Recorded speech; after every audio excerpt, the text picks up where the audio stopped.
Right. Welcome back, everybody. The last word, where KP and Jodi and I are going to get the last word of the week on all things mortgage. Hey, Jodi. Hey, how are you? Doing well. We've got the avatar of KP, who always opens the show. Yes. I could do better than that. My avatar on Zoom is really good, but we don't use that anymore.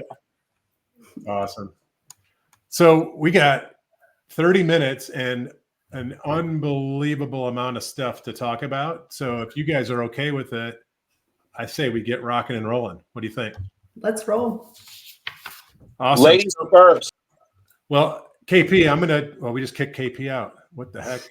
Anyway, Jodi, it's you and I here for a minute until the avatar comes back. So yesterday was kind of a big day for the mortgage industry as it relates to some legislation that's been going through the pipes in DC. This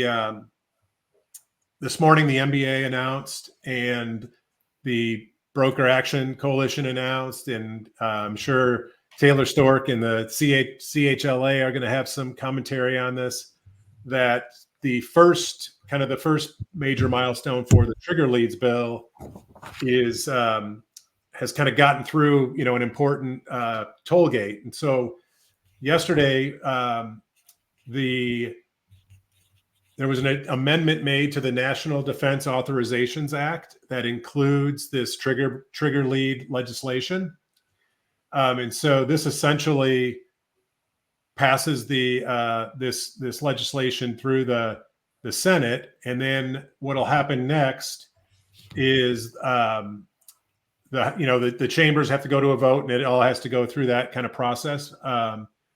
But a lot of excitement from both Mortgage Bankers Association, from the BAC, from the Community Home Lenders Association, and I'm sure NAM as well. All of the great advocates for all of our originators, regardless of channel and company that they originate in, and frankly for the consumers that we all serve, we really got behind this effort, and just great news for everyone that has been concerned about this issue. By the way, there's probably a few lenders that aren't too happy, but screw them. That's what I was going to ask you. I was like, do you want to talk about who's not happy about this? And you mean our consumers aren't going to get 57 phone calls as soon as a mortgage lender pulls their credit? Yeah, that's what's going to stop. Now there's some timing. Everything's got to go through all the mechanisms you have to get kind of unwound. But from a legislative perspective, this is going to be real, and hopefully it cleans up that mess and the confusion. Because I don't know if you've ever seen it, but I've seen examples where a consumer is being blown up like 50 to 100 calls and texts within minutes. But worse than that is the way some of these companies market themselves. It almost makes the consumer feel like they're talking to the loan officer that they originated the loan with or started with. Yep. So this is good news, and kudos to Bob Brooksmith and Pete Mills and Kilmer, the whole group at MBA. Kudos to Brendan McKay and Katie Sweeney at the Broker Action Coalition, and of course Taylor Stork and the team at CHLA, and really all of us in the industry that have done our part to kind of further this along. And Brendan asked me to remind anybody that's out there that hasn't communicated with your representative to do so, either through the Broker Action Coalition links or through MBA or through CHLA, because there's still a little bit more meat on the bone on this thing to kind of get it all the way finalized and through. So, but good stuff. Good way for us to wrap up the week for sure. Appreciate that. I hadn't heard behind on my reading. We were talking before the call started. There's a country music song. There's a line in like a 90s country music song. It says, "We're too poor to know that the stock market fell." Yeah. Right now in the Midwest, for those who have animals and are farmers, there is a severe drought. And right now it's you're focused on making sure you can feed your animals, and people are having to, they don't know that, inflation is coming down because they see hay prices being so high. And so it was a little bit of dealing with that on an extremely small scale. I don't know what farmers do that have hundreds of head of cattle that they have to feed, and they aren't, because of the drought, they don't have the feed that they need, and taking cattle to market sooner than ready and getting decreased prices. It's a whole thing that I don't think I would experience in my lifetime, but we don't. I mean, I'm a Midwesterner. I'm up in Michigan, so just a little north of you, I think. And this is not normal for us. We don't go through this extended period of time without any rain, and it's probably been 2 weeks since we've had a drop up here at least. Yeah. So we had a 48-hour period there where I had no idea what was going on in the world of mortgage. But thanks for that update. I do have some on the Fed update, so not completely. Yeah, I was going to say there's probably some other news we could talk about. Well, I was going to put a bow on this. I put on my LinkedIn video a couple weeks ago that farming is in an absolute recession for sure. And had it not been for the strength of cattle this year, I mean, it'd be way worse than it is. I mean, beef and cattle is actually kind of holding up the farming industry, but they're having a really tough time. And also, I think about a year ago, I did quote Song of the South by Alabama, which I think is the late 80s. It says, somebody told us Wall Street fell, but we were so poor that we couldn't tell. There, you got it. You got it. So that's one of my favorite songs of all time. So thank you for quoting that one. All right, back to the Fed. Take it away. Before we do that, let me remind our audience that are tuned in here for the last word that we are sponsored this week by Mace Innovations. So our good friend Tom Mace is our show sponsor this week. And I think for the last few weeks, great company, doing awesome stuff. And Tom, we appreciate you supporting the last word. So the Fed, something happened. Yeah, something happened the other day, guys, with the Fed. What's the story?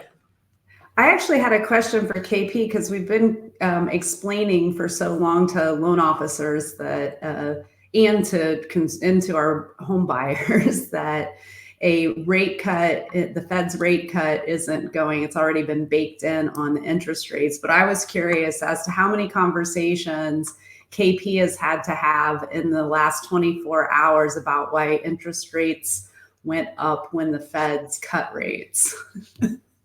Yeah, I haven't had to have that many, thank God, but I know where you're coming from. Well, so I put out my video on Monday night, and I said this is a setup for buy on the rumor, sell on the news, and that's exactly what happened with mortgage interest rates and treasuries. Now, that doesn't mean that we might not see the 10-year come down to a lower leg as the year progresses, but it was expected that there would be a rate cut at this meeting. I think the market's still trying to digest what to think of the 25 versus 50. My take on it is they should have done 25 in July and then 25 here, but they're playing catch up because they wanted to be data dependent and make sure everything was good. So they went 50. They went big on the first meeting, which helped me win a bet from some dude on my LinkedIn audience. I think like earlier in the year, I said the first, a lot of times the first cut is more than 25, and so that was the double down bet. I was off on the timing, but right on the 50 basis point bet. But here's the thing: we're cutting because labor is weakening, and if you look at the GDP per quarter of this country, I think we were like 4.2. 3.6, 3. This projection is 2.5. You go back a year, I mean, we're slowing down. Now, we're not slow. Anything above 2 is expansion, and anything below 2 is contraction. But I mean, it's slowing, right? Job hiring is slowing.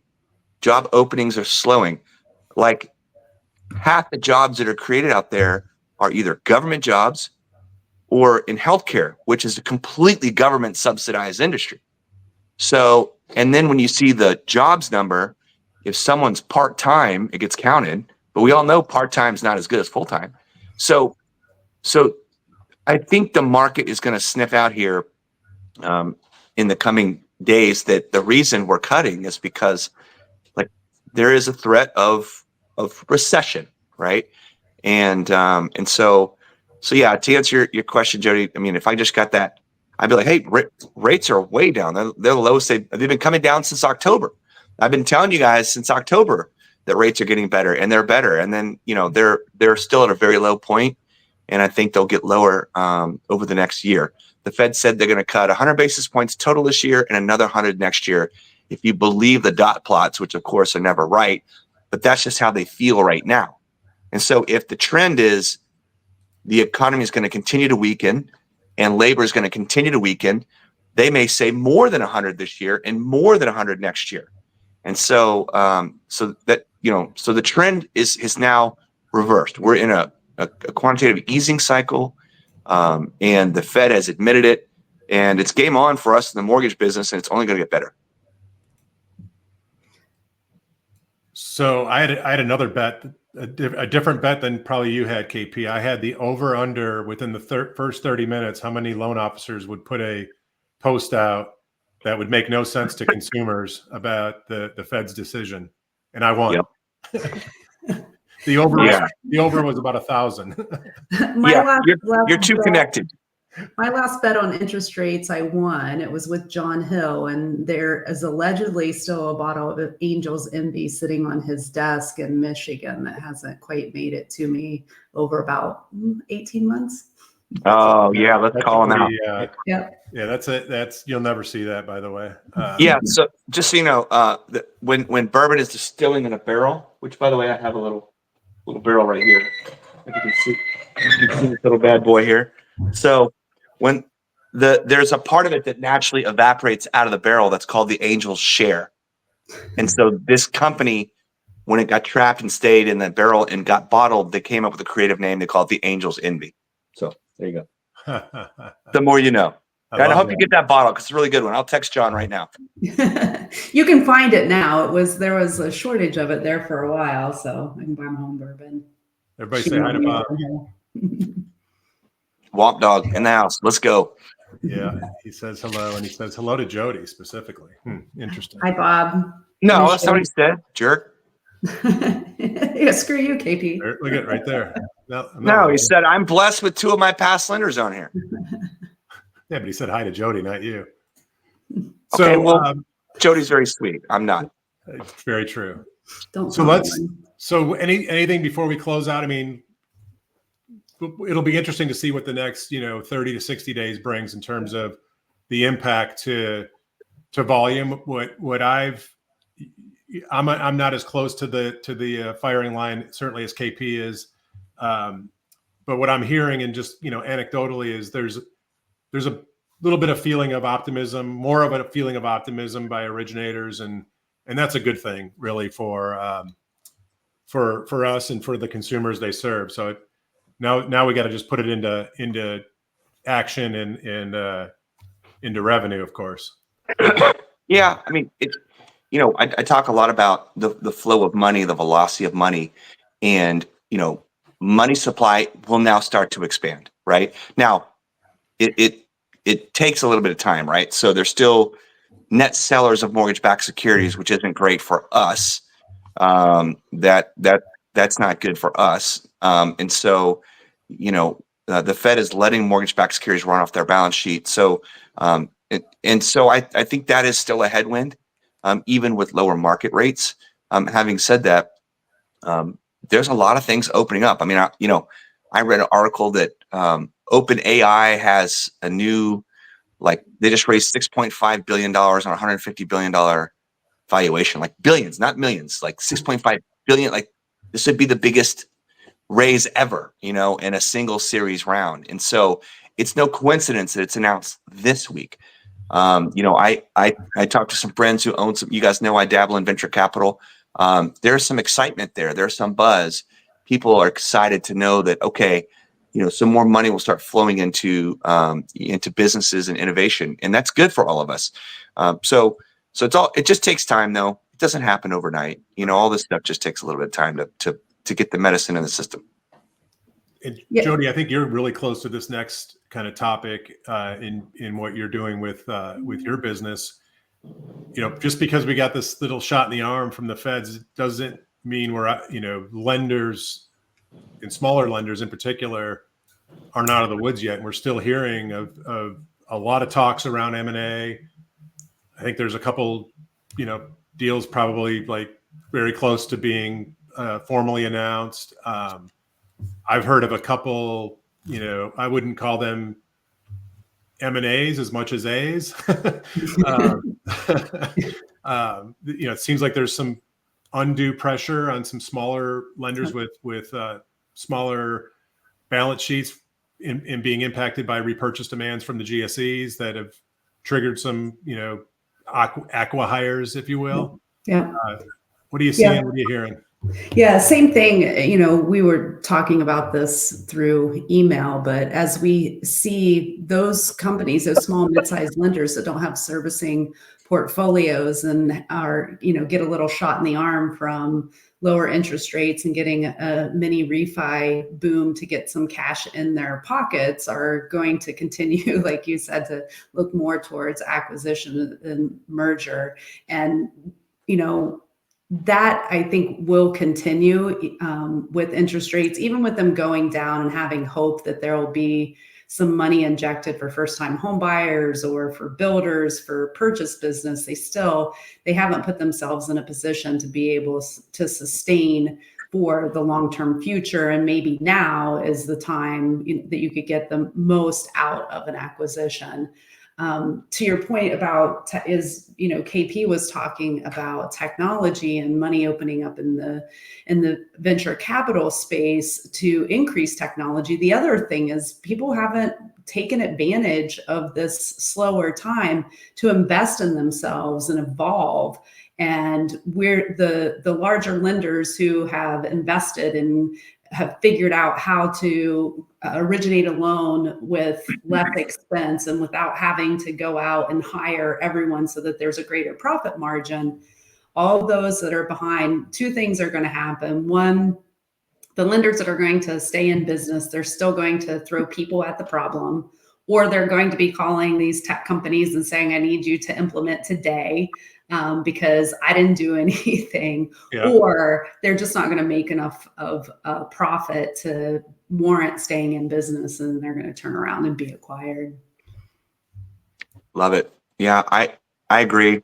I've had a theme for the last 2 years talking about investing. In fact, Paul Gelati and I, we co-chaired the Mortgage Innovator Conference this past May, and then the year before, I was a fireside chat with him, and I talked about it. So for a year and a half plus, you got to keep investing. You have to. And having said that, it was a pretty tough two-year stretch. So some people are just trying to keep the lights on, and I think when you get so small, now the business is starting to come back a little bit. How quickly and how much bigger can you really get? You can expand quickly if you've got tech that you've integrated that allows you, to do some things at a high level and scale. But if you just need to go hire an underwriter, then that. I mean, obviously that's a good problem to have, and it could pencil out. But it's just not a future-proof model. Yeah. Absolutely. I have tons of conversations. I was having a conversation looking at 2025 with a lender, and they were like, what is our strategy to be able to hit this number? And I'm like, why do you need to be able to hit that number? Is it like an ego thing? Because I would rather you look at not what the volume is, but I would rather you look at your bottom line and how inexpensive can we get the origination process, manufacturing process, so that you can have more profit. And don't worry about the bill, is it $1 billion? Is it $1.5 billion? Is it $2 billion? It's like, it'd be a whole lot easier to do $750 million and make the same amount of money as if we just throw every resource possible out of it to hit that top dollar line. So. I will take the other side of the coin of that just to make a point, not to say that you're wrong, because I do agree with you. It was funny because last Tuesday, I had like a little aside conversation with the Godfather himself, Rod Crispin.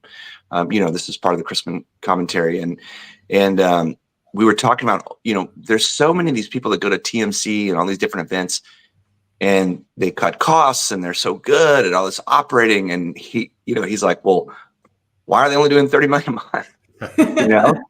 And so, and some of them, are budding and growing, but I will take the other side of that. And I like where he's coming from, because, a lot of those operators there at those shows, they're not revenue people. And so, the other side of the coin, like, to me, cutting costs is just math. Like, to me, that's easy, right? Going out and hunting for business that doesn't exist is a whole different skill set. And you got to have that side of the ledger and then find balance between the two. I agree. You don't need to like chase a number just for the sake of numbers, but you got to make money, and that comes with driving revenue. And so, one of the things I was saying the last 2 years was, if you're going to cut costs on everything, try and leave a little bit for revenue generating activities. But it was tough. I mean, I think in 22, I read that Rocket Mortgage in their public filing for Q4 had spent like $940 million in, advertising, in 22, where, it largely fell up against the wall dead, because consumers are sitting back going, I'm going to wait for rates to come down. I'm going to wait for price to come down, because remember, rates shot up. And so, and I saw it within our own spend, and, they're just a larger scaler, right? And so, you're spending money on customer acquisition, but they're not converting because it's a tough non-QM deal. The rates are high. The unaffordability is there.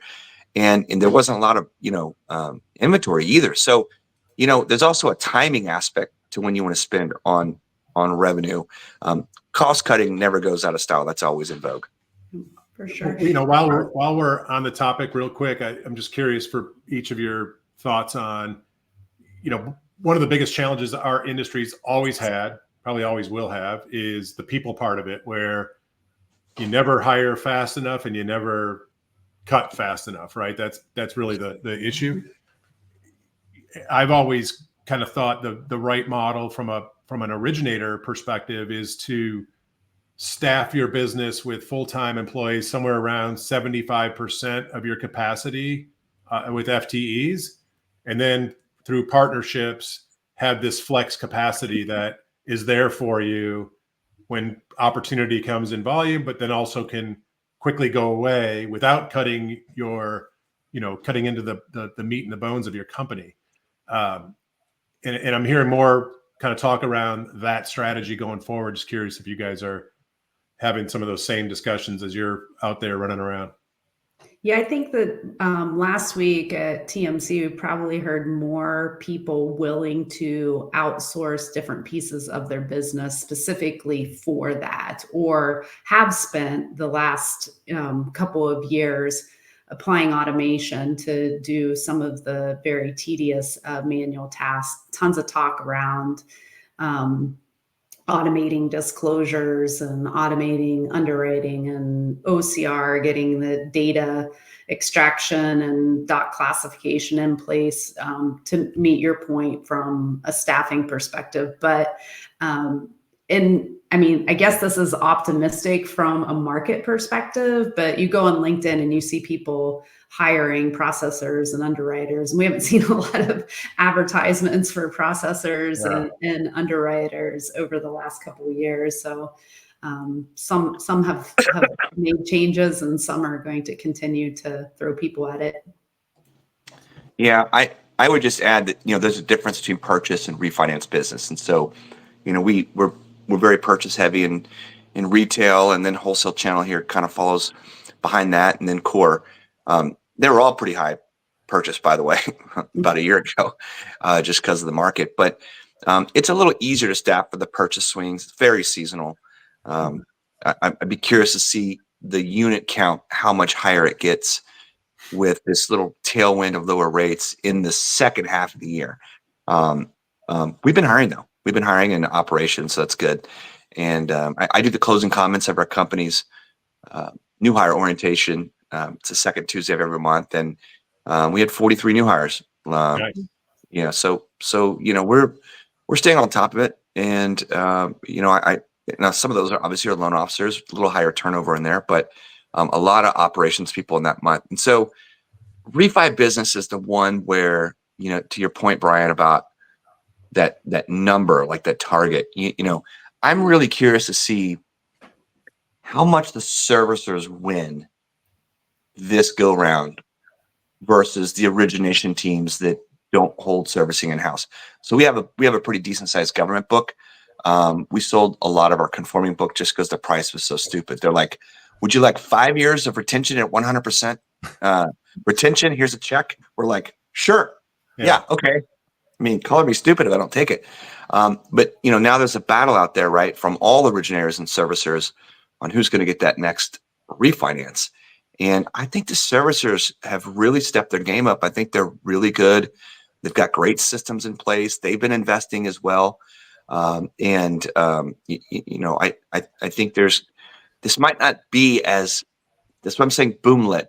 This isn't a boom, right? This is, there may be a lot of business, but I think the servicers are going to scoop up a lot of it. I agree.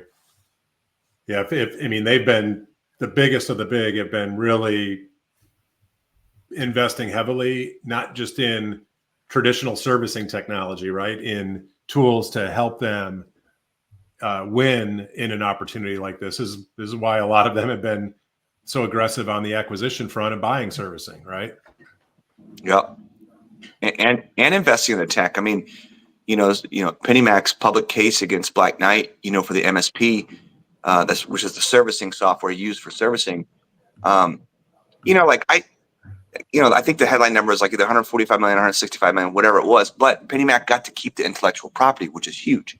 So long term, they're going to win because they have their own servicing software. And by the way, like how you can get sued over creating a servicing software, it's the same thing. It's servicing. Yeah. Like it's the same thing ever. Like collect, remit. Yeah, I mean, I can't even understand what was so. So that was more of a contractual dispute, right? So clearly because they got to keep the IP. And so that's an investment over time. They're a great lender. They're very well run. And, I think that keeping their cost structure down by owning that intellectual property is an example at a high level of investment in tech in the last several years. So I think the servicers are going to do great. I think, there'll be a real struggle and battle out there. But look, at the end of the day, the consumer is the one that is right. When they call, when they're ready, when they want, if you're there and you pick up the phone and you deliver value, they're going to do the deal with you. That's it. Yeah. So another piece of news that came out, I guess it hasn't formally come out from the agencies, but some of the large lenders have announced that they're accepting the new higher conforming loan limit of $802,650. Rocket, I think, was officially the first one out. There's PennyMac, I think, is out there. A few others. I was on a LinkedIn thread on the topic, and when I got in the business, the conforming loan limit was like 211,500 or something like that. And here it is today, over 800,000. Pretty wild. So breaking news: PRMG just announced for 2026 we're going to $1 million. So our team is really good. Our product development team, and we saw Rocket release Thursday. It was in Housing Wire on Friday. We sell loans to PennyMac, and we were curious what their thoughts were. They're doing something different for TPO versus internal. And I talked to some other leaders I was with at in Enact MI executive roundtable. Some people's modeling doesn't quite get them to 800,000. So it'd be interesting. There's actually a little tail risk there. Yeah. But we worked on it over the weekend, and we rolled ours out on Monday. So yeah, we're 800. It's 802,450 or something like that. Yeah, so so we're there. It's good. It's good for consumers, but it's a sign that homes are just not affordable. Right. And if that's the conforming limit, And we know that there's less than 4% of all housing stock has a sales price of $300,000 or less. Taxes are going up. Insurance is going up. Thank God rates are coming down. That's the only last breath for home affordability at your, your borrowers that are below the area median income level. So it's going to get tougher. And I've been saying that literally my whole life. I'm studying history in junior high. I look at Europe. There's no middle class. Either you own property or you don't, and you're not going to ever. And so I know we're not there yet as a country. We still can encourage people to move out of the urban centers and get away from, all the convenience of all the live, work, play stuff to own a door. But it's hard to find affordable housing. Yeah, absolutely. So we're getting at the bottom of our half hour, and we don't want our network to get on us here. But Jodi, any last words from you before we wrap? You probably got to get back out and work in the throw farm. some hay or something. No, I think it's very optimistic. It definitely, the tone even of the conversations that we're having are so much more positive than they have been a year ago. It seemed like every time you would get on a podcast, you would be talking doom and gloom and trying to figure out how to spin it to positivity. And now there is some positive movement in the market. So looking forward to continuing the positive train. KP. Yeah, market's ripping. That's a good thing. Again, we don't go up in a straight line either. So, just like we look for rates to maybe take a little pullback, we'll see maybe the stock market take a little pullback at some point. We've got an election. We've got people using walkie-talkies and pagers and blowing up the enemy. Shit. Should I be worried? I guess you guys are on iPhones, so you guys are screwed. I'm on Android. I'm totally good. But it's crazy. You got geopolitical, conflict abound, and so it's going to be choppy. So we're not, we're never out of the clear. And so it's all about having the right mindset.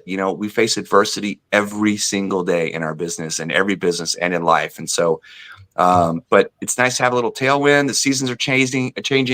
It's the autumnal equinox this weekend. So our day is half and half, and then the days are more dark than they are light. So be the light for your team. And thank you again for hosting The Last Word and being our partners up here.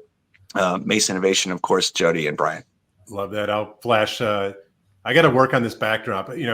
I'm not a trained show producer, clearly, so bear with me. But again, Tom Mace, thank you so much for your support of our show. Thank you to Rob and Robbie Chrisman and the Chrisman commentary for giving us this space to share with you our thoughts on a Friday afternoon. And we'll see everybody back next Friday. See y'all. Cheers, y'all.